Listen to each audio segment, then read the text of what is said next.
I mean, you really know your stuff, and you talk. There's so much, that when you just chat with you that comes out, and you think, yeah, that's a really good insight. You really know your dogs, and I mean, maybe sort of let's start by just talking a little bit about your background. How did you end up? You're a vet as well as me. Um, you ended up working with Beach, a very famous researcher in the US on reproduction, but somehow you ended up with sort of what you're really known for is turning around puppies, the idea that you have to wait till dogs are 6 months to train them. Well, yeah, the research was actually on sexual differentiation. So, all the many reasons why male and female dogs develop differently.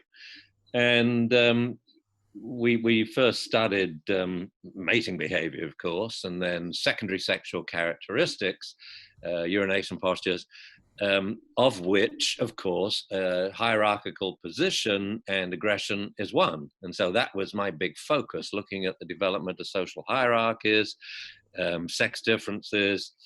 And there came a point in the study when I had beautiful results. We had this little group of male dogs, and the king, Ken, died, the top dog. He was a beautiful top dog because you'd never heard him growl.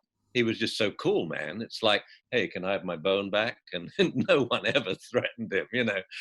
And when he died, we replaced the dog. I think we all voted blindly, and it was a dog came in ranking second from bottom.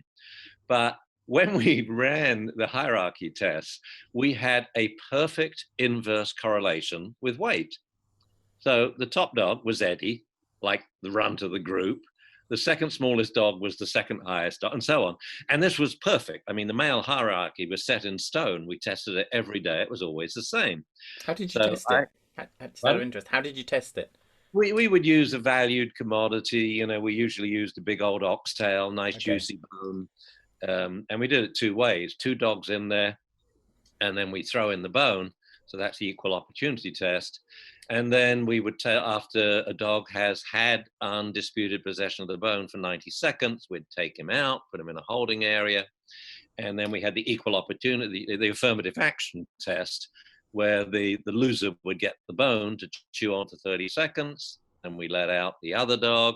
The exchange would be usually without a growl. That's the point of a hierarchy, of course, to prevent the need for growling and fighting in the course of normal everyday living.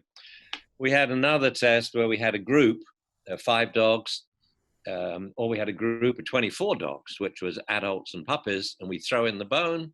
When a dog has it for 30 seconds, we pull him out, we throw the bone into 23 dogs, and so on until we're down to 1 dog. Then we let them in reverse order. And as far as males were concerned, the hierarchy was the same every day. The bitches, of course, threw kind of a spanner in the works. Anyway, back to the hierarchy.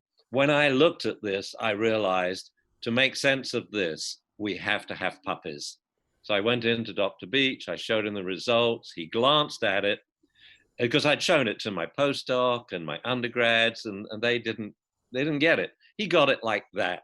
He says, all right, you can have your puppies, because we knew it was a fluke. It didn't make sense. We had that, what are the odds of that, of having 5 dogs in rank order, but the opposite to what it should be. Every other study on hierarchy showed that the advantage was the heavier you are, the bigger the advantage. And as was not just an inverse correlation, it was perfect. And when researchers would come, I would get them to bet on who's the top dog here. And they would always pick Whip, Whippersnapper Wunderhund, or Dunbar's Folly, as we called him. This dog was almost a waste of oxygen, but I loved him. And he was the runt. He was the lowest ranking dog. But we'd make a fortune betting. Anyway, so we got puppies. And working with the puppies, a number of things came out where I thought, breeders would love to know this.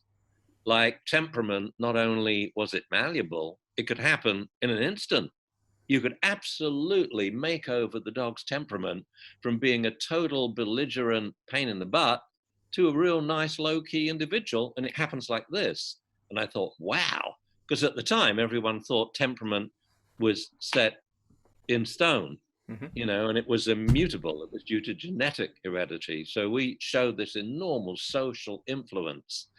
And so I'm thinking, oh yeah, puppies, we need, But the big thing from what you said about the scientific background, when I got to California, I didn't realize you had to pay for education. And I hadn't got any money. Back then, you could only take 300 quid out of England. I had no money after 2 days, and I lived off lettuce sandwiches for 3 months, And so then they said, well, you haven't paid your fees. And I said, what fees? So I eventually wrote a letter to the president of the university and said, hey, look, I'm sorry, I can't do this. I've got to go home, but I now have no money to get home. I said, I'm on salary, but I won't get a check for 2 months. And he sort of looked at me and read my letter, which was really funny. It was a picture of a camel. And it said, education's an eclectic beast, just like the camel. And I had arrows showing the hump represents this, a student from Japan, and the nose represented this, a French student, and how having these foreign students really, the sort of diverse education and the mix really helped education. So anyway, he looks at me and he says, oh, how long do you think it would take you to do a PhD? And I thought, and the first thought was, well, I've got to do research where the statistics are so robust.